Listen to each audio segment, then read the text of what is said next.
Kajal is there, लेकिन काजल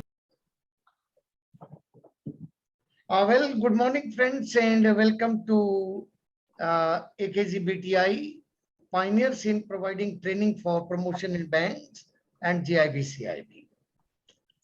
मेरे साथियों, ये जो सेशन आज रखा जा रहा है, एक शॉर्ट सेशन, ये हम अपने पार्टिसिपेंट्स के साथ सेशन कर रहे हैं जिन्होंने CAIIB का एग्जाम फर्स्ट अटेम्प्ट में किया, अपनी मेहनत से किया, लगन से किया।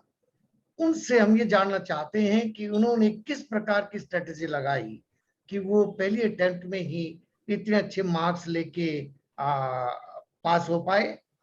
मेरे साथ है इस समय, हमारे साथ हैं काजल हैं, पंजाब नेशनल बैंक के भोपाल में सीनियर मैनेजर के पद पर कार्यरत हैं और इनका एडवांस बैंक मैनेजमेंट में 71, रिटेल बैंकिंग में 72 और BFM में 52 मार्क्स थे। इस बार का पेपर एक्सेप्शनल डिफिकल्ट था BFM का। और थोड़ा सा करेक्शन है, ABM में बाद में जब उनके मार्क्स आए तो 72 है। क्या चीज है जी सर? ABM में 72 है, इंस्टीट्यूट से सर्टिफिकेट पे 72 है। अच्छा, ओके, सॉरी, कोई बात नहीं, करेक्शन तो अच्छी के लिए की गई है, ये तो बढ़िया वाली करेक्शन है। तो इतने अच्छे मार्क्स लेके और ये हमारी बेटियां आगे बढ़ रही हैं। सबसे पहले तो मैं तो अपनी तरफ से उनके रिएक्शन जानने से पहले ऐसे बच्चों का शुक्रिया इसलिए करूंगा कि आज AK गुप्ता जो है और या अंशुल गुप्ता जी, आपने जो बनना है आने वाले समय में, उसका 100% क्रेडिट मेरी इन बेटियों को है, इन बच्चों को है, जिन्होंने मेरा मस्तक ऊंचा रखने में मेरी मदद की है। तो मुझे लगता है समय को इधर उधर किए बिना हम स्ट्रेट काजल के पास चलते। बेटा, आप हमको ये बताएं कि ये आपने इतने अच्छे मार्क्स पाए, थोड़ी स्ट्रेटेजी बताइए ताकि जो भविष्य में स्टूडेंट हैं वो भी आपका फॉलो करके अच्छा अपना करियर बना सके। First of all, thank you sir for giving me this opportunity. And मैं सबसे पहले तो यही कहूंगी कि मैंने सबसे पहले क्लासेस रेगुलर की थी, कोई क्लास मिस नहीं करी थी और उन क्लासेस के प्रॉपर नोट्स बनाए थे जो कि सबसे इम्पोर्टेंट थे मेरे लिए। और उसके बाद जब रिकॉर्डिंग खत्म हो गई थी क्लासेस, उसके बाद मैंने उन रिकॉर्डिंग्स को एक बार फिर से रिवाइज किया। जितना टाइम हमें एग्जाम के बीच में मिला, मैंने एक एक वो जो वीडियो थी वो दोबारा से देखी। तो उससे क्या हुआ कि मेरे कुछ थोड़े बहुत अगर एक दो डाउट्स थे तो वो भी क्लियर हो गए थे। मेरे अगर नोट्स कहीं पे इनकम्प्लीट थे तो वो कंप्लीट हो चुके थे। मेरे पास सारा डेटा जो भी था ना अवेलेबल था इन हैंड। उसके अलावा मैंने फिर जब रिकॉर्डिंग्स खत्म हो गई उसके बाद मैंने मॉक टेस्ट पे अपना फोकस किया कि एक बार वो स्टडी मटेरियल को दोबारा से, जो नोट्स आपने दिए थे, बनवाए थे ड्यूरिंग द क्लासेस, उनको स्टडी किया and then mock test attend करे।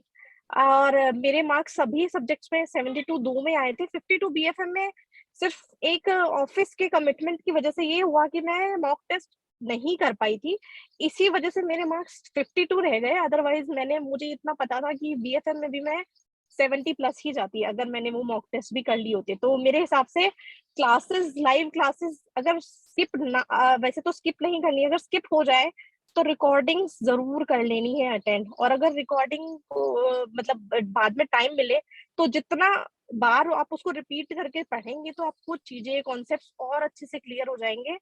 और कई बार होता है कि क्वेश्चंस आपको आते नहीं है कुछ, लेकिन जैसे BFM में कुछ ऐसी चीजें थी जो मेरे को नहीं याद आई थी, लेकिन क्योंकि वो टॉपिक्स के थ्रू में जा चुकी थी, सर ने बताए थे, तो कहीं ना कहीं जो होता है ना तुक्का लगाना, लेकिन तुक्के लगाने के लिए भी अगर आपको थोड़ा उस चीज की नॉलेज है तो आपके लिए वो भी आसान हो जाता है, वो भी लगाना। तो मुझे उस चीज में कहीं प्रॉब्लम नहीं आई, मुझे सब कुछ पता था, कोई टॉपिक ऐसा नहीं लगता था जो मैंने ना पढ़ा हो। मुझे ऐसा लगता था कि ये मुझे आता है, बस थोड़ा सा मुझे वो रिकॉल करना पड़ता था।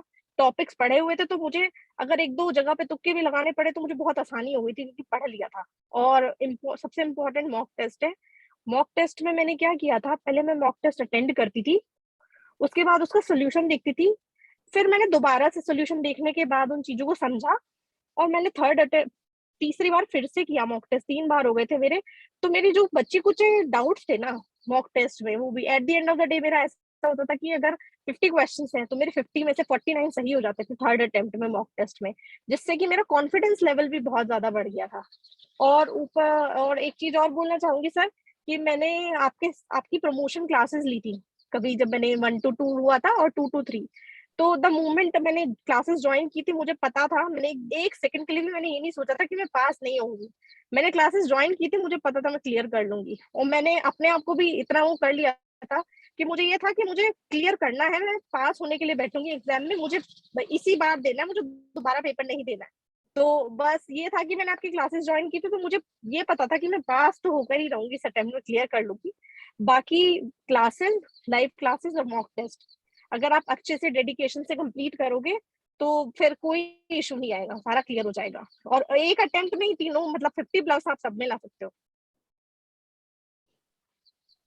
तो sir thank you, Anshul sir को भी थैंक यू। अंशुल सर ने जो कॉन्सेप्ट्स क्लियर किए थे हमारे, मुझे नहीं लगता अगर मैंने क्लासेस नहीं की होती तो मैं कभी अपने से कितना भी पढ़ लेती, मुझे वो कॉन्सेप्ट्स क्लियर नहीं होते। तो वो आप लोगों का सर ने भी मतलब बहुत गाइड किया पढ़ाने के लिए, तो आपकी गाइडेंस को फॉलो करना बहुत जरूरी है। सबसे पहला चीज यही है कि आप जैसे गाइड करें, जैसे पढ़ाते हैं उस चीज को, आधी चीजें तो वहीं पे याद हो गई थी मुझे।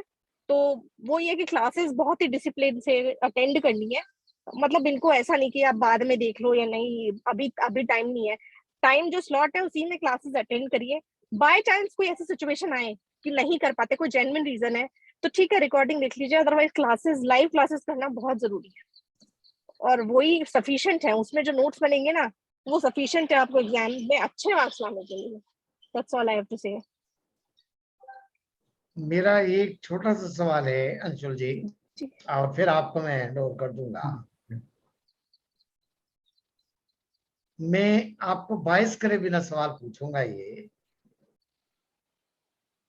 क्लास सीआईबी करते समय ये सोशल मीडिया जो है, फेसबुक है, व्हाट्सएप है, टेलीग्राम है, इंस्टाग्राम है, यूट्यूब है, गूगल है, और इनको देखते रहना चाहिए या कुछ इससे थोड़ा बहुत निजात पा जानी चाहिए? आप अपनी राय बताना। काजल, आपसे सवाल है ये। काजल के अच्छा, पास। ओके सर, मैं बेसिकली मैं किसी सोशल मीडिया पे नहीं हूँ, बस ऑफिस के जो व्हाट्सएप ग्रुप्स होते हैं ना सिर्फ मैं वो यूज करती हूँ। मैं इंस्टाग्राम पे मेरा अकाउंट है, लेकिन मैं उसको हार्डली कभी साल 2 साल में यूज करती हूँ। फेसबुक में यूज ही नहीं करती हूँ, मैं किसी सोशल मीडिया को यूज नहीं करती, हाँ, पहले से ही ये मेरी प्रैक्टिस है। ये तो बच्ची गोल्ड है भाई। सोशल मेरा मीडिया से मेरा बची हुई है, ये तो प्योर गोल्ड है। एक एक क्वेश्चन वो मेरा आप आपसे इसलिए है कि आप जी सर। देखिए, आप फीमेल कैंडिडेट हैं, आप सीनियर मैनेजर हैं पीएनबी में।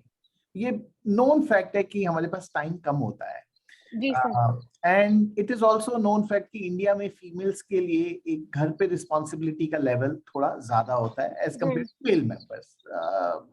और ये बात इसीलिए मैं आपसे करना चाहता हूँ क्योंकि हमारी बहुत सारी फीमेल स्टूडेंट्स भी होती हैं and they struggle a lot about this thing. तो anything that you think that आपने कुछ ऐसा मैनेज किया या उनको कोई और हेल्प हो सकती है, स्पेशली अगर कोई लेडीज को नॉर्मली ऐसी प्रॉब्लम्स आती हैं आके क्लास करने में, कभी कुकिंग का प्रेशर है, कभी किड्स का प्रेशर है, मतलब अलग अलग तरह के प्रेशर है, यू कैन अंडरस्टैंड दैट। इसलिए आपसे मैं पूछ सकता हूँ ये बात, थोड़ा और हो सकता है, हमें भी नहीं पता कि वो क्या करते हैं, लेकिन अगर कुछ आपके पास ऐसा है तो उनको फायदा होगा इसका। सर मेरे पास तो ऐसा कुछ नहीं है, क्योंकि मेरे हस्बैंड मेरे से ज्यादा वो थे, उनको चाहिए था कि मैं क्लियर करूं, तो इसलिए उन्होंने मेरे को मतलब पूरा एक मंथ जो क्लासेस हुई थी, प्लस जब तक एग्जाम नहीं हुए थे, I was not allowed to enter in the kitchen. Oh मैं वेरी किचन में गुड। मेरी एंट्री बंद थी, उन्होंने, क्योंकि उन मेरे से ज्यादा शायद वो मेहनत कर रहे थे, क्योंकि वो नहीं चाहते थे कि तुम दोबारा एग्जाम दो। उन्होंने मेरे को बोल रखा था कि तुम्हें जो करना है करो, पर तुम बस क्लासेस, अगर मैं मिस भी कर रही हूँ क्लास तो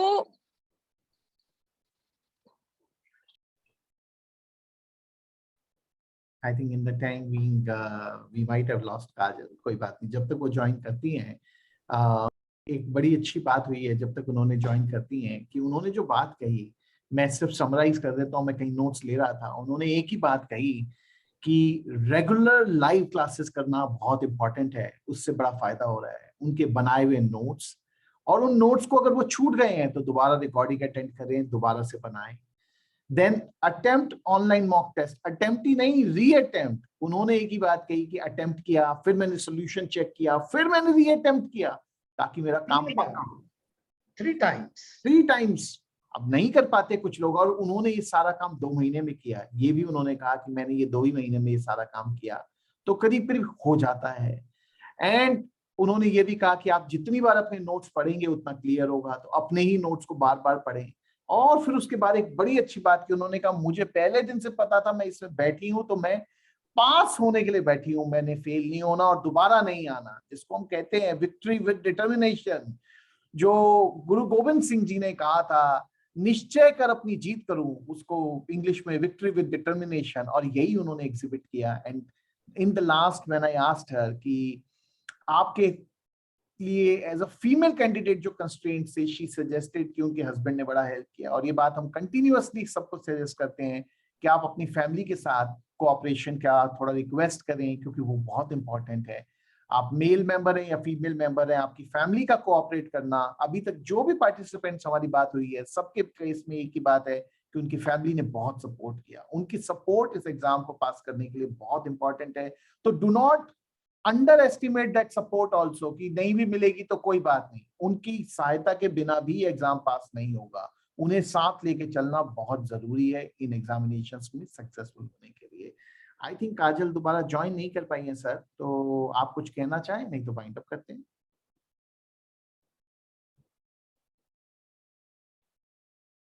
काजल दोबारा कनेक्ट कर पा रही हैं लगता है, बीच में थोड़ी डिस्टरबेंस थी।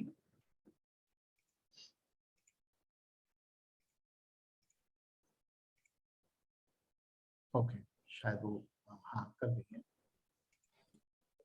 काजल दोबारा सॉरी सर। कनेक्ट कर गई हैं। नहीं नहीं, देखिए ये टेक्नोलॉजी से तो हम स्ट्रगल करते ही रहते, कोई खास बात नहीं है। और हमारे स्टूडेंट भी हमारे साथ सहयोग करते, कभी कभी हमारी भी समस्या होती है। आप बेटा कुछ कंटिन्यू कर रही थी असल में, जब क्लास छुट्टी है। अंशुल जी ने आपसे पूछा तो परिवार की आपने बताई थी हमें बात, कि परिवार हाँ की जी सर। छूट रही है आपको। हाँ सर, मेरे तो मतलब हस्बैंड ने मेरे को बहुत कोऑपरेट किया था। मतलब उन्होंने मुझे, मेरा किचन में जाना बंद किया हुआ था, और उन्होंने वो क्लासेस, अगर मैं इधर उधर देख भी लूँ ना, तो वो मेरे पीछे खड़े होते थे कि नहीं आप क्लास पे फोकस करो, क्लास पे फोकस करो। मतलब उन्होंने भी मेरे साथ इक्वली मेहनत करी। और आई गेस कुछ कुछ क्या, मैंने बहुत कुछ उनके लिए भी करा था, कि मुझे लगा कि वो इतना मेहनत कर रहे हैं तो I can not let him down. तो एक वो भी बहुत बड़ा फैक्टर था मुझे मोटिवेट करने का, कि मुझे इसी बार क्लियर करना है। आप एक बात तो हमें निश्चित कर दे हमारे इन पार्टिसिपेंट्स को, जी सर। कि CIB की जा सकती है। ऐसा जी सर। नहीं है कि CIB नहीं की जा सकती। हम्म। क्या कहते हो बेटा आप? हाँ जी सर, बिल्कुल। मैं, अगर क्लासेस आप रेगुलर करोगे ना, मतलब स्किप नहीं करनी है, डिसिप्लिन के साथ कीजिए। और उसके जो नोट्स बनाएंगे ना, उसको उसी को अगर आप अच्छे से पढ़ लो ना 2-3 बार, तो आप अच्छे, मतलब 70+। मेरे सेमेस्टर मैंने स्टडी मटेरियल पढ़ने का मुझे टाइम ही नहीं मिला, क्योंकि मैंने रिकॉर्डिंग्स करी, मॉक टेस्ट करे, और आपका स्टडी वो वाली जो आपने नोट्स बनवाए थे ना, मैंने सिर्फ वही पढ़े थे। उसी में मेरे को इतने अच्छे मार्क्स मिल गए। तो बस डिसिप्लिन जरूरी है, कि आपको इधर मतलब टाइम ऐसे नहीं करना कि कल कर लेंगे, परसों कर लेंगे। जो आज खत्म करना है वो आज ही खत्म करना है। वंडरफुल। ये जी जो सर। लाइन कही है ना लास्ट में, जी। ये कल पे नहीं छोड़ना, जो करना हाँ है जी सर। साथ साथ करना है। जी सर। क्यों Anshul ji? I think that's the very important thing जो उन्होंने शुरू में कहा था ना, मुझे ये बात पता थी कि इसी बार पास करना है। ये बात हम हर बार लोगों को बोलते हैं कि आप इससे मत बैठिए कि इस बार मेरा एक हो गया तो मेरा अगली बार दूसरा होगा या नहीं होगा, सेट ऑफ मिलेगा या नहीं मिलेगा। आप ये मान के बैठिए जब ये पेपर देने जाते हैं, खासतौर पर CIB का एग्जाम, इसका सिलेबस इतना वास्ट है कि आपको यही अटेम्प्ट मिला है 100% जो होना है, पास या फेल एक ही बार में करना है। तो जब आप ऐसा मान के बैठेंगे तभी पास होता है। अगर आप उसमें थोड़ा सा भी, ये थोड़ा सा कहीं माइंड बीच में से होते रहे, तो फिर पेपर पास होना मुश्किल है। पेपर बहुत डिफिकल्ट है, पेपर एकदम ट्रायल पेपर है, आपको अच्छे से टेस्ट करता है। उसकी केस स्टडीज शुरू में देखने पे एक बार घबराहट भी होती है, लेकिन आप अच्छे से करके गए हैं तो ऑब्वियसली आप उसको सॉल्व कर पाते हैं। And it is a testimony, look at it, she got 72 marks in 2 subjects and she is saying कि BFM के इतने मुश्किल पेपर में भी उनके 70 से ज्यादा होते हैं। अगर थोड़ा उनको टाइम मिला होता 2-3 दिन का और एक्स्ट्रा मॉक टेस्ट करने के लिए, तो जी सर। पिछली बार लोगों का बड़ा शिकायत रही है कि बीएफएम बड़ा मुश्किल पेपर था, बड़ा मुश्किल हुआ। तो इसका मतलब तैयारी अगर आपने अच्छी कर रखी है तो ऐसा नहीं है, इंस्टीट्यूट को ब्लेम करना ठीक नहीं है, अपनी तैयारी को ब्लेम करना जरूरी है। अगर आपके मार्क्स कम रहे हैं तो अगर आप तैयारी करके जाएंगे तो पास होंगे, सर्टेनली पास होंगे। जी सर, बिल्कुल। Okay, I think thank you very much. और अभी देखिए आप सीनियर मैनेजर हैं, पर्सनली मैं तो एक सीनियर व्यक्ति हूँ, एज के नजरिए से कह लीजिएगा, या इस सुख को भोग रहा हूँ आज कि मेरे स्टूडेंट बड़ी अच्छी पोजीशन में पहुंचे हुए हैं। तो आपके लिए कम से कम मैं ईडी का सपना तो ले ही सकता हूँ। अगर जीता रहा तो अपनी बेटी को ईडी देखूंगा, उसमें क्या बात है, ठीक है ना? हाँ जी, बिल्कुल। आप सब मुझे अपनी आने वाली प्रमोशन क्लासेस में भी देखेंगे। चलिए, all the best All the and best. Thank okay, you so much. Thank you sir, thank you sir. Thank you.